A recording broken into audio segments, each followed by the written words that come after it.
नमस्कार स्टूडेंट्स, कैसे हैं आप लोग। मेरा नाम है रोहित सिंघल। स्टूडेंट, आज हम जो अकाउंटिंग डिस्कस करेंगे वो है फैक्टरिंग की। ठीक है। फैक्टरिंग एक इम्पॉर्टेंट टॉपिक होता है और इसकी अकाउंटिंग को लेके थोड़ी सी अवेयरनेस कम है। और IFRS 9 में जो है इसकी अकाउंटिंग, या US गैप में जो इसकी अकाउंटिंग है, या इंडिया 109 में सेम है। तो इसकी अकाउंटिंग होती कैसे है वो हम समझेंगे। ये एक छोटा सा इंट्रोडक्शन है मेरा। ठीक है। अब पहले तो फैक्टरिंग का मीनिंग समझ लेते हैं उसकी अकाउंटिंग समझने से पहले। वैसे आप लोगों को आता होगा इसका मीनिंग, लेकिन फिर भी एक बार ब्रीफ में बता देता हूँ। फैक्टरिंग मतलब क्या होता है कि कंपनी के जो डेटर्स होते हैं, ठीक है, कंपनी के जो डेटर्स होते हैं उनसे पैसा मिलने में, सपोज करो कंपनी ने एक डेटर को गुड्स बेचा और 3 महीना लगेगा, 1 लाख का गुड्स सेल किया। ठीक है। तो डेटर जनरेट हो गई, क्रेडिट सेल्स करिए कंपनी ने, 3 महीने बाद पैसा आएगा। अब कंपनी क्या सोच रही है, यार 3 महीने तक कौन वेट करेगा, हो सकता है कि बेड डेप्ट हो जाए। ठीक है। दूसरी बात हो सकती है कि कंपनी का यहाँ पे इंटरेस्ट, मतलब हो क्या सकता है, होगा ही, इंटरेस्ट का भी नुकसान होगा। क्यों? क्योंकि फंड्स ब्लॉक हो जाते हैं। अब सोचो आप 1 लाख के फंड्स ब्लॉक हो गए 3 मंथ्स के लिए, और मान लो इंटरेस्ट रेट जो भी चल रही है, सपोज करो 6% पर एनम चल रही है, तो कंपनी को अगर देखा गया तो 1 लाख का 6% इंटू 3/12 का ब्याज का नुकसान हो गया। जो भी आया कैलकुलेट करने की ज़रूरत नहीं है ना। तो कंपनी को बेड डेप्ट का भी नुकसान हो सकता है, पैसे डूब भी सकते हैं। ठीक है। मिले ही नहीं पैसे वापस। सेकंड, कंपनी का इंटरेस्ट का नुकसान होगा। थर्ड, कंपनी की एडमिनिस्ट्रेटिव कॉस्ट भी आती है। एडमिनिस्ट्रेटिव कॉस्ट मतलब कि कंपनी को इनको बार बार रिमाइंडर्स भेजना पड़ेगा, ठीक है, कि लाओ पैसे दो। 3 महीने बाद जब पैसा ड्यू हो जाएगा तो कई बार इनको फ़ोन करना पड़ेगा। ठीक है। और हो सकता है कि इनके यहाँ पे विज़िट भी करानी पड़े अगर ये पैसे देने में आनाकानी कर रहे हैं, तो वो सब इश्यूज होते हैं। तो कंपनी की एडमिनिस्ट्रेटिव कॉस्ट भी इस पर खर्च होती है। हो सकता है लीगल एक्सपेंस भी लग जाए कंपनी का, कंपनी को ऐसी नौबत आ जाए कि ये लोग पैसे ही नहीं दे रहे हैं। और ये जो कोविड का टाइम आया है ना, इसमें देखा गया है कि डेटर्स जो हैं बेड डेप्ट होने के चांसेस बहुत ज़्यादा बढ़ गए हैं। तो कंपनियां उसका एक सॉल्यूशन निकालती है, जिसे क्या बोलते हैं, फैक्टरिंग। फैक्टरिंग क्या करता है, फैक्टर एक पर्सन होता है। फैक्टर एक पर्सन होता है, पर्सन मतलब कोई भी हो सकता है, ज़रूरी नहीं है वो कि इंडिविजुअल होगा। फैक्टर कोई पर्सन हो सकता है, मतलब कोई इंडिविजुअल हो सकता है, सिंपल। ठीक है। हो सकता है कि वो इंडिविजुअल ना हो, लाइक वो बैंक हो सकता है, ठीक है, या कोई कंपनी हो सकती है जिसका स्पेशलिस्ट काम है फैक्टर का। तो मान लो एक हमारी जो कंपनी है, जैसे इसका नाम है रिलायंस। रिलायंस ने गुड्स बेचे थे और डेटर क्रिएट हुए 1 लाख के। अब रिलायंस को पैसे किसी डेटर से चाहिए, तो कंपनी, रिलायंस कंपनी एक फैक्टर के पास जाती है, ठीक है, जो इनमें से कोई भी हो सकता है, और उसको बोलती है कि यार मुझे पैसे चाहिए, निकलवा के दो। ठीक है। तो फैक्टर क्या करेगा, फैक्टर देखो, एक तो पैसे निकलवाने में मदद करेगा, इस डेटर के पास जाएगा, कलेक्शन करेगा।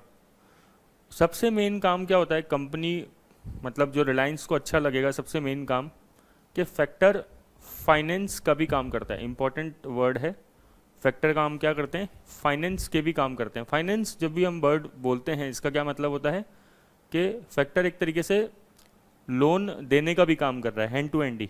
मीन्स फैक्टर बोल रहा है कि जैसे मान लो आज रिलायंस ने किसी को गुड्स बेचा, ठीक है, 3 महीने के लिए उधार पे बेचा, रिलायंस हैंड टू हैंड उसी दिन ही ये डेटर जो है उसको लेके चली गई, उस बिल को लेके चली गई, इन्वॉइस को लेके चली गई फैक्टर के पास। ठीक है ना। तो फैक्टर हैंड टू हैंड क्या करेगा, रिलायंस को इसके इस बिल के बदले, इस डेटर के बदले पैसे दे देगा, हैंड टू हैंड ही आज। तो इसे क्या बोलते हैं कि फाइनेंस का भी काम करता है फैक्टर। ठीक है। अच्छा, और फैक्टर फाइनेंस का काम करेगा, लेकिन इसके लिए हमसे कुछ इंटरेस्ट वो चार्ज करेगा, लेकिन हमें वो इंटरेस्ट इतना दुखेगा नहीं।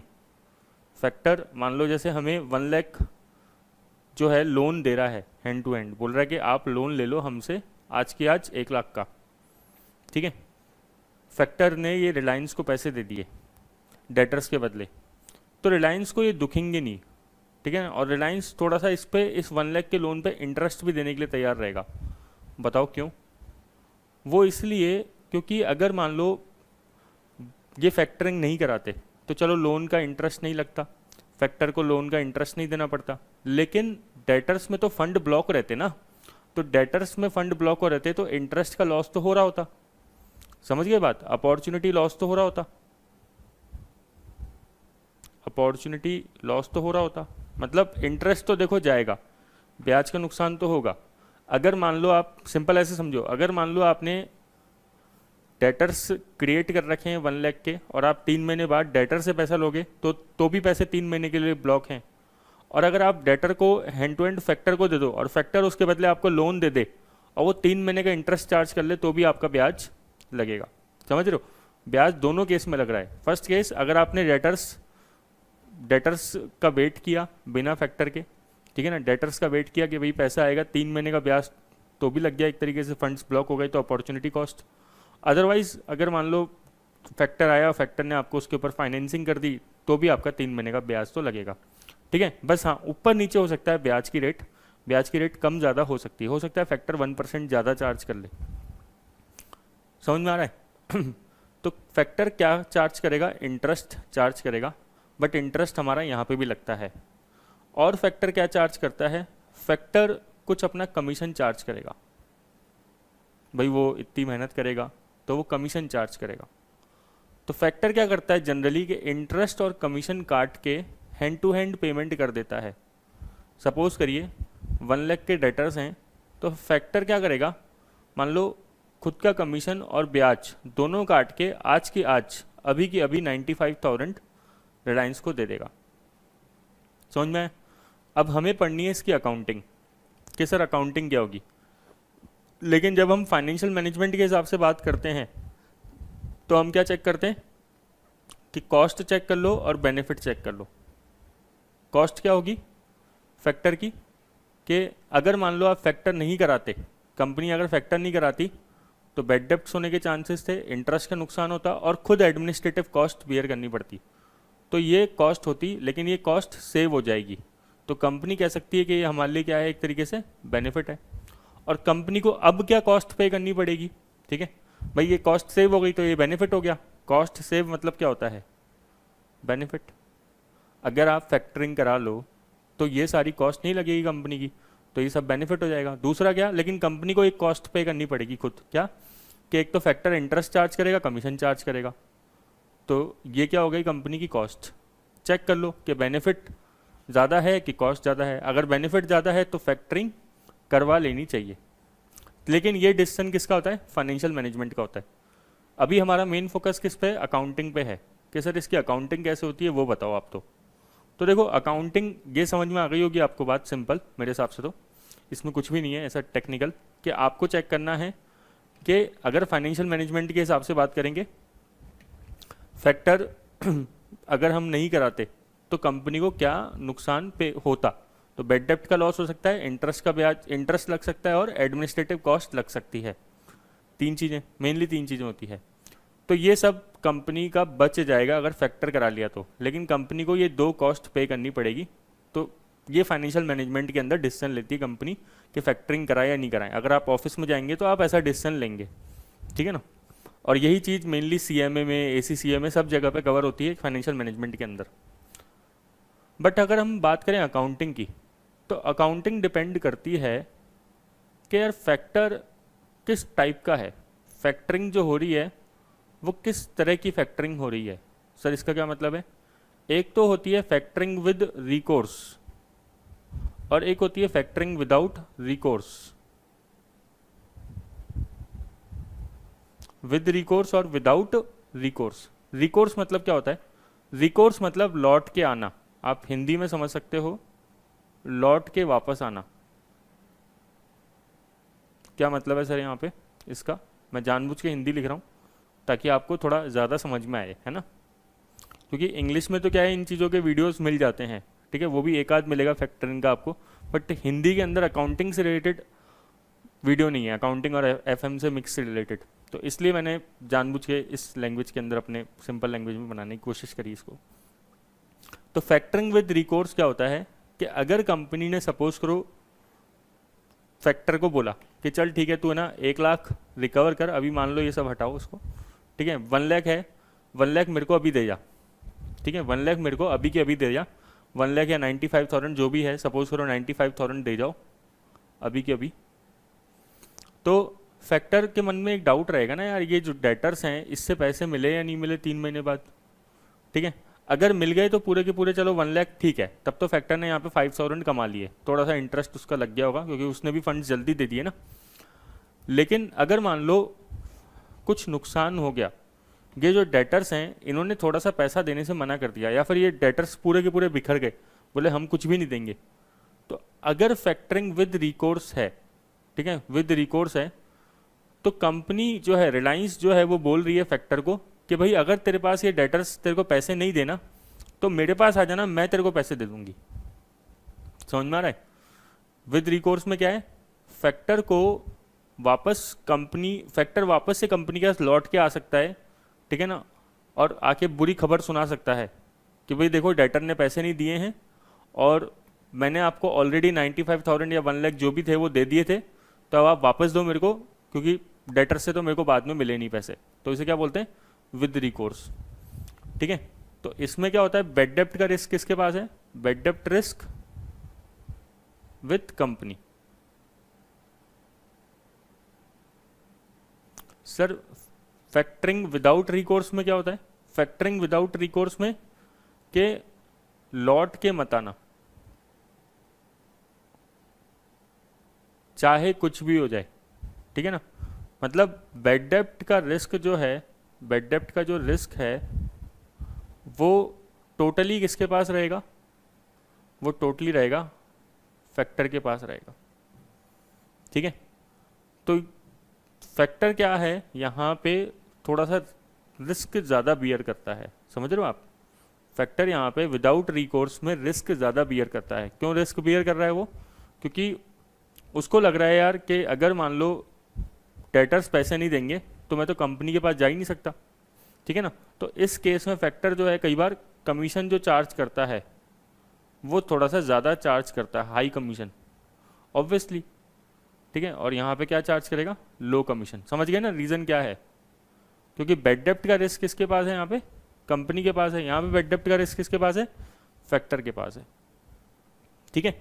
तो ये हो गया दो टर्म्स को क्लियर करना कि विद रिकोर्स विदाउट रिकोर्स। मैं आपको एक चीज़ बताऊं, इंडिया में जो विदाउट रिकोर्स फैक्टरिंग है वो बैन है, विदाउट रिकोर्स फैक्टरिंग इंडिया में बैन है। ऐसा क्यों, ऐसा इसलिए क्योंकि देखो फैक्टर जनरली क्या होते हैं थोड़े से, अब मैं आपको एक सिंपल एग्जांपल दूं तो ये एक कलेक्शन एजेंट की तरह काम करते हैं, गुंडे टाइप पर्सन कह सकते हो आप, है ना, ठीक है। एग्जैक्टली ये नहीं होता, बस केवल आपको समझाने के लिए बता रहा हूँ मैं, ठीक है। आप देखोगे जैसे लोगों को मारना कूटना और उनसे पैसे वसूल करना, हालांकि ये सब लीगल नहीं है, ठीक है। तो ये थोड़ा सा कोर्सिव मेजर इस्तेमाल करते हैं कई बार। तो अगर सोचो फैक्टर को पता होगा कि मैं कंपनी, अगर बैड डेप्ट हो गए तो मैं कंपनी के पास वापस नहीं जा सकता पैसे लेने के लिए, तो फैक्टर जो पूरा जोर लगाएगा वो किससे लगाएगा, वो कंपनी के डेटर से रिकवर करने में लगाएगा।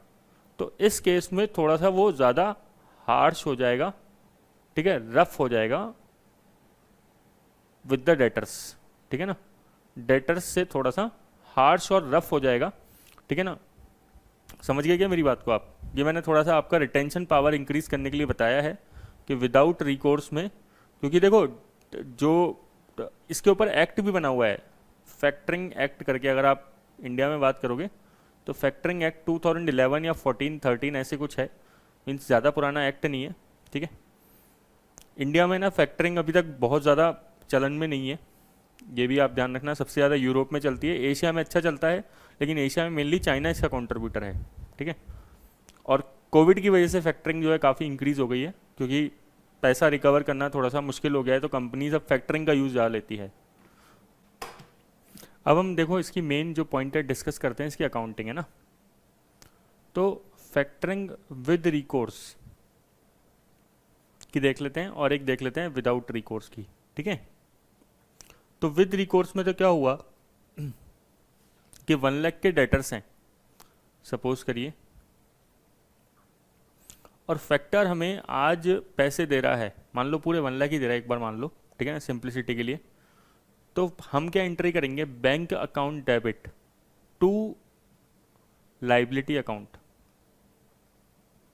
या फिर आप कह सकते हो to loan from factor. Sir ये क्या बात हुई? क्योंकि देखो इस केस में हम अपने डेटर रिमूव नहीं कर सकते अपनी बुक से, हम अपने डेटर को डी रिकॉग्नाइज नहीं कर सकते। डी रिकॉग्नाइज मतलब हटा नहीं सकते अपने डेटर्स को बुक में से। ऐसा क्यों सर?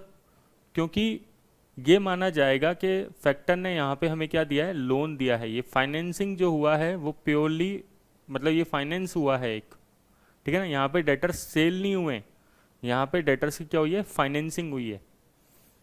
मतलब अपन को सिंपल एक लोन मिला है। अब ये लोन वापस कितना करना पड़ेगा, किस पर डिपेंड करता है कि फैक्टर को कितने मिलेंगे उस डेटर से। अगर फैक्टर को पूरे के पूरे 1 लाख डेटर से मिल गए, ठीक है ना, तो फैक्टर हमारे पास नहीं आएगा।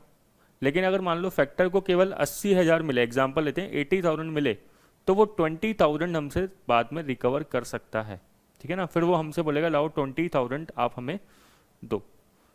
तब लेटर ऑन सपोज करो हमने 20,000 फैक्टर को वापस दिए, तब एंट्री क्या पास करेंगे कि लाइबिलिटी ये जो क्रेडिट हुई है लोन फ्रॉम फैक्टर डेबिट कर देंगे। ये 3 महीने बाद की एंट्री हो जाएगी 1 लाख से, ठीक है। हम अपने बुक से डेटर्स को रिमूव करेंगे, हमारे बुक्स में डेटर पूरे के पूरे 1 लाख से आ रहे होंगे, ठीक है। हमने फैक्टर को 20,000 लौटाए और हमारा एक बेड डेप्ट हो गया, हम बोलेंगे हमारा बेड डेप्ट होगा कितने का, 20,000 का बेड डेप्ट हो गया, ठीक है ना। ये एंट्री हमें पास करनी पड़ेगी। क्यों? क्योंकि 3 महीने बाद क्या हुआ कि जो फैक्टर है वो हमारे पास वापस आया। वो बोला कि भाई जो डेटर है ना उसने केवल आपके डेटर्स ने हमें 80,000 दिए हैं वापस, और हमने आपको लोन दिया था 1 लाख का, तो लाओ 20,000 हमें वापस करो। तो हम डेटर्स मतलब डेटर्स के नुकसान की भरपाई करेंगे फैक्टर को, तो फैक्टर को 20,000 वापस देंगे, ठीक है ना। हमने लोन बुक कर रखा था, फैक्टर से लिया 1 लाख का, तो अब हमें पूरा का पूरा लोन तो ख़त्म करना पड़ेगा, अल्टीमेटली कॉन्ट्रैक्ट ख़त्म हो रहा है, ठीक है। डेटर्स ख़त्म करने पड़ेंगे और हमारा कहेंगे हम कि हमारा 20,000 का क्या हो गया, यहाँ पे नुकसान हो गया है, ठीक है ना। ये एंट्री पास होगी। मीन्स आपको ये एंट्री से भी ज़्यादा समझ में आनी चाहिए ये एंट्री कि जब हम फैक्टरिंग विद रिकोर्स करते हैं तो जो हम फैक्टर से पैसा लेते हैं वो कंपनी की लाइबिलिटी कहलाती है, लोन कहलाती है, और कंपनी उस टाइम पे डी रिकॉग्नाइज नहीं कर सकती। आपको ये ध्यान होना चाहिए कि डेटर्स कंपनी की एक फाइनेंशियल असेट्स होते हैं, डेटर्स कंपनी की एक फाइनेंशियल असेट्स होते हैं, इसीलिए इस पे IFRS 9 अप्लाई होता है, ठीक है ना। IFRS 9 अप्लाई होता है, क्योंकि फाइनेंशियल असेट्स की डेफिनेशन क्या है कि कॉन्ट्रैक्ट, फाइनेंशियल असेट्स की definition contractual rights to receive cash, और डेटर से हमारा क्या होता है, कॉन्ट्रैक्चुअल राइट होता है टू रिसीव द कैश, ठीक है। सर अगर विदाउट रिकोर्स हो तो, विदाउट रिकोर्स हो तो खत्म कर दो डेटर्स को अपनी बुक से, bank account debit to debtors, सीधा सीधा। मीन्स ये हमने फैक्टर को यहाँ पे डेटर्स सेल कर दिए हैं। हम क्या मानते हैं यहाँ पे, फैक्टर्स को डेटर्स सेल कर दिए हैं, और यहाँ पे क्या मान रहे हैं कि हमें फैक्टर ने केवल लोन दिया है, फाइनेंसिंग अरेंजमेंट है ये। क्लियर क्या? और 3 महीने बाद क्या होगा उससे अपन को कोई मतलब नहीं होना चाहिए, क्योंकि फैक्टर अब हमारे पास वापस से लौट के नहीं आ सकता सेम कॉन्ट्रैक्ट के लिए। वो बिल्कुल भी हमसे कुछ इंडेमनिटी, कोई लॉस को क्लेम नहीं कर सकता कंपनी से, है ना, ठीक है। तो ये विदाउट रिकोर्स होता है। तो आपको एसेंस क्या समझना है एंट्री के अंदर, एसेंस ये समझना है कि अगर फैक्टरिंग विद रिकोर्स है, ठीक है, तो क्योंकि जो फैक्टर है वो वापस से लौट के कंपनी के पास आ सकता है, तो पैसे मांग सकता है, तो कंपनी को जो स्टार्टिंग में पैसा देता है उसे बोलते हैं लोन। और फैक्टरिंग विदाउट रिकोर्स है, उस केस में माना जाता है कि हमने डेटर्स को सेल कर दिए, तो डेटर्स को डी रिकॉग्नाइज हमें कर देना चाहिए अपनी बुक से, ठीक है ना भाई। इस केस में क्या होता है, इस केस में जो रिस्क एंड रिवॉर्ड्स होते हैं, रिस्क एंड रिवॉर्ड्स जो होते हैं वो किसके पास ट्रांसफ़र हो जाते हैं?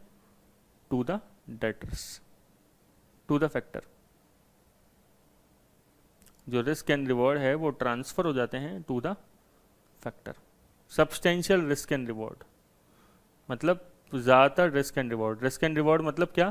कि भाई डेटर से रिस्क क्या है कंपनी को कि कम पैसा मिला, तो भी वो कम पैसा मिला तो वो रिस्क किसका है? फैक्टर का है। रिवॉर्ड क्या?